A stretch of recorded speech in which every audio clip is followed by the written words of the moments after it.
mesdames, messieurs, chers et chers amis.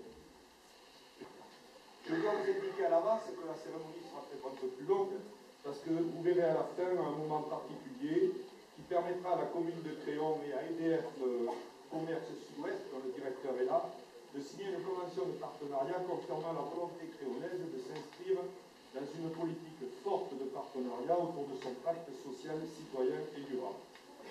Je remercie dès maintenant M. Francis Pénéter, directeur du développement territorial d'EDF, d'être parmi nous pour cette petite cérémonie constituant en fait, vous le verrez tout à l'heure, un grand pas pour les Créonaises et les Créonais. Il me faut aussi simplement constater que nous sommes aujourd'hui dans le Sud-Ouest considérés comme la commune la plus dynamique en matière d'accueil de population, ce qui démontre à l'évidence que notre attractivité est véritablement reconnue et appréciée. Bienvenue donc à toutes celles et tous ceux qui, parmi vous, font confiance à Créon pour bâtir, ça ne va pas ce truc-là. Nous sommes également, et ce n'est pas dans le Sud-Ouest ce matin, mais je peux vous l'annoncer, la commune de Gironde qui aura créé le plus d'emplois par rapport à sa population et qui aura eu le plus d'implantation d'activités au cours de ces derniers mois. Permettez-moi un bref instant d'évoquer devant vous la mémoire de deux Créonais que la mort a emportés au cours de ces derniers mois. D'abord, je me dois d'avoir une pensée émue à la mémoire du docteur Bernard Jarry, élu pendant 24 ans, adjoint durant 18 ans, fondateur de l'Office de tourisme, compagnon de route de tant d'associations de mémoire, humaniste convaincu et convaincant, qui m'a accompagné durant toute ma vie, d'abord comme médecin, puis ensuite comme père spirituel sur bien des points. Il n'aspirait qu'à transmettre sa culture, son savoir et parfois aussi son scepticisme décapant. Ensuite, permettez-moi ce soir d'avoir une pensée pour Michel Bastien, maire de Créon durant 18 ans et conseiller général de Créon durant 12 ans. Il avait transformé notre Bastide à une époque où elle traînait sa misère d'après-guerre. Entreprenant, il appartient lui aussi à notre histoire commune, à mon parcours personnel, et quelles que soient les divergences que nous ayons pu avoir, je me dois de rappeler qu'il a donné de son temps et beaucoup de son énergie pour faire avancer Créon sur les chemins du progrès. Tous deux, le docteur Jarry et Michel Bastien, laisseront certes des sillons différents dans notre histoire, mais n'est-ce pas là le propre de la vie? En mémoire d'eux, et selon une tradition espagnole ou italienne que nous n'avons pas en France, je vous demande de les applaudir.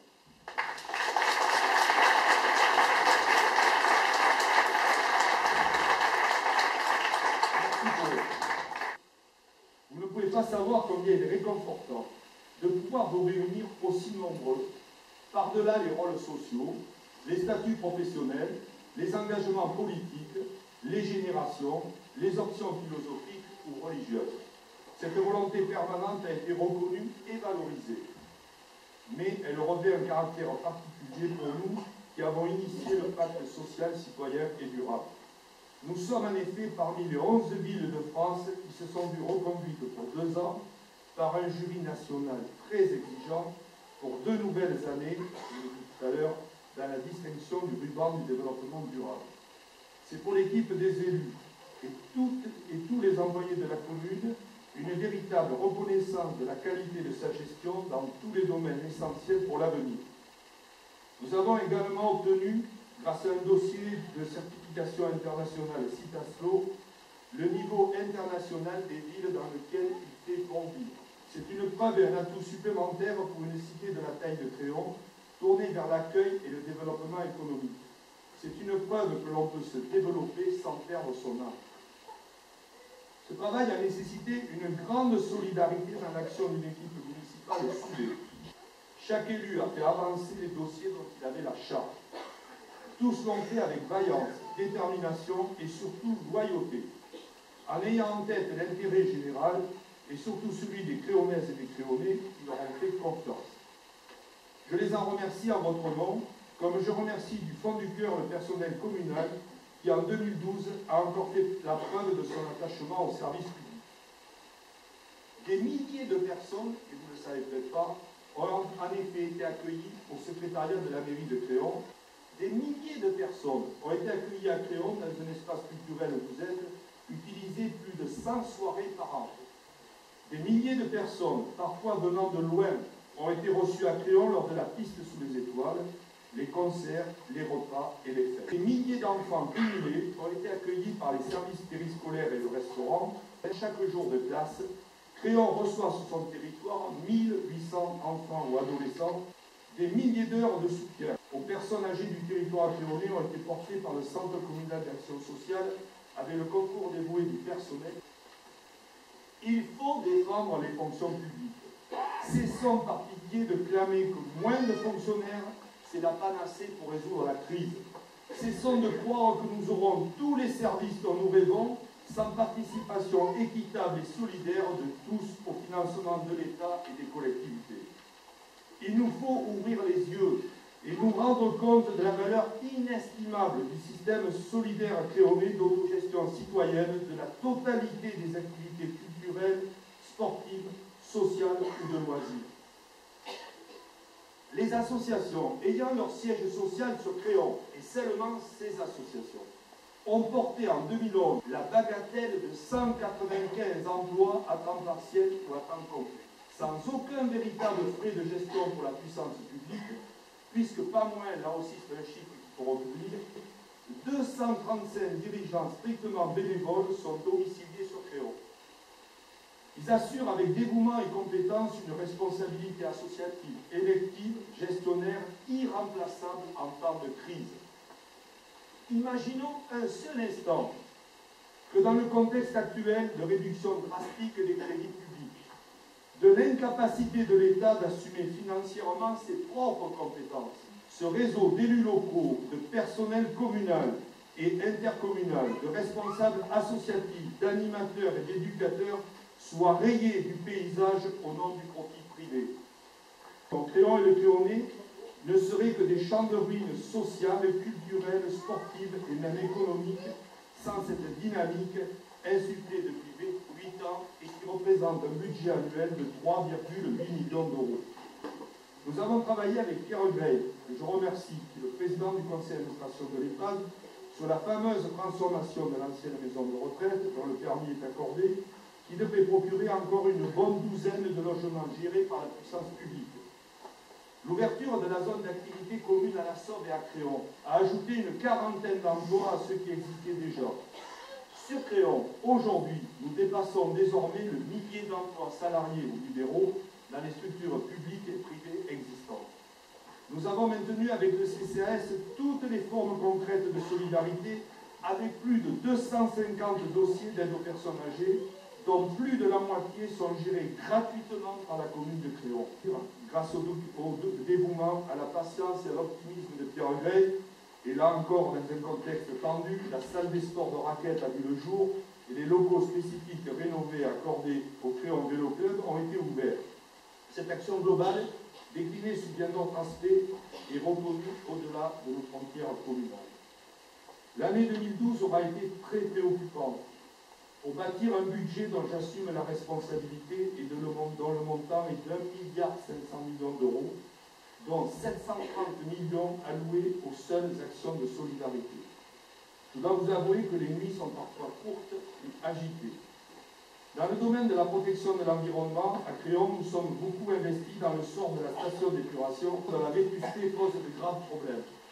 La mise en place d'un projet d'agrandissement purement réfléchi, ainsi que la mise aux normes liées à l'étiage restreint de l'Uber, déboucheront sur 2 années de travaux très onéreux. Ils nécessiteront, et il est inutile de le cacher, un effort financier conséquent de la part de tous les abonnés au service, malgré le fait que nous ayons obtenu de fortes aides de l'agence de l'eau et plus réduites du Conseil général. L'enjeu est capital pour l'avenir de Créon et nous tenterons de l'expliquer à toutes celles et tous ceux qui voudront bien entendre raison. Nous jouerons la transparence, là aussi, et le dialogue direct.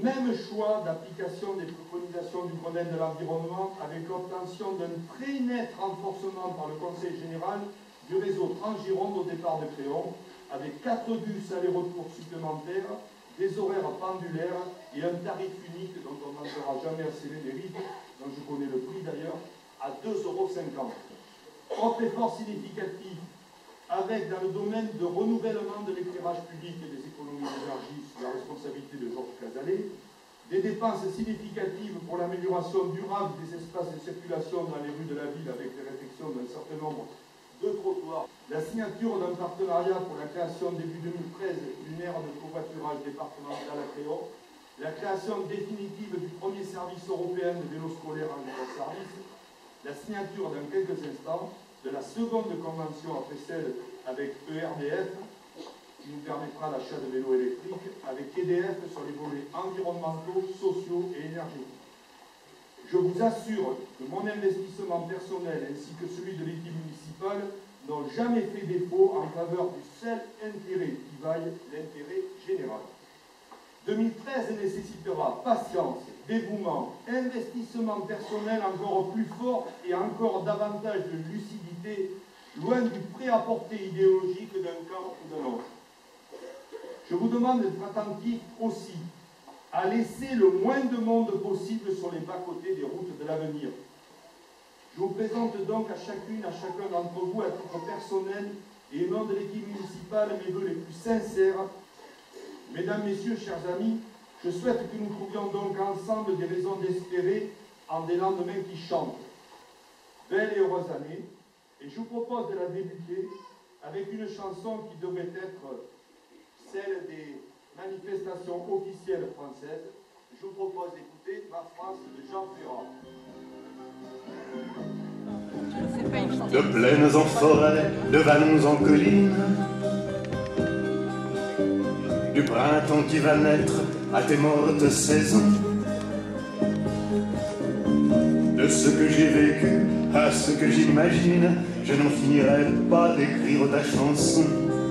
Ma France, celle du vieil Hugo tenant de son exil, les enfants de 5 ans travaillant dans les mines, celle qui construisit de ses mains vos usines, celle dont Monsieur Thiers a dit on la fusille. Ma France. Voilà, et donc nous avions un privilège considérable de pouvoir négocier un certain nombre d'accords avec EDF. Et je vais vous en donner un seul exemple. Peut-être que certains d'entre vous, qui ne connaissent pas de difficultés sociales, ont changé d'opérateur pour la fourniture d'électricité. C'est un tout petit détail. Sauf que le jour où on vous coupe l'électricité, si vous n'êtes plus à EDF, vous n'avez plus aucun espoir que la puissance publique intervienne. Pour les Créonais et les Créonaises, nous avons prévu un certain nombre d'actions d'accompagnement auprès des bailleurs sociaux, on vous en a parlé tout à l'heure, des programmes de rénovation de l'habitat énergivore via le programme Habiter mieux et le fonds d'aide à la rénovation thermique. EDF accepte de s'engager à côté de la ville de Créon dans le cadre du pacte social citoyen et durable, où quasiment plus de lignes aériennes sur Créon. Regardez comment ça fonctionne bien, je vais lui prêter mon micro. Monsieur le maire, mesdames et messieurs les maires du canton, mesdames et messieurs les adjoints, mesdames et messieurs, à l'aube de cette nouvelle année, je tenais tout d'abord à vous adresser mes meilleurs vœux. Et au nom d'EDF, je vous la souhaite électrique, énergique et fantastique. Donc je suis très heureux et fier aujourd'hui de signer avec votre maire, M. Darmian, cette convention et qui nous permettra une collaboration pour 2 ans d'un début et j'espère plus.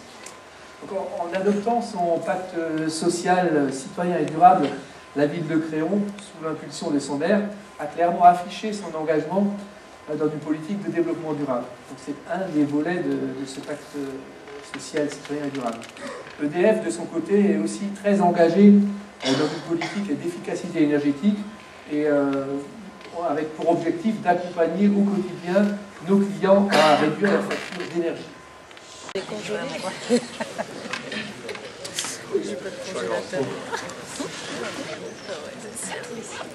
Voilà, donc la convention est signée, elle prend effet à partir de cet instant, donc vous pouvez en profiter, n'hésitez pas à vous renseigner, on est à votre disposition.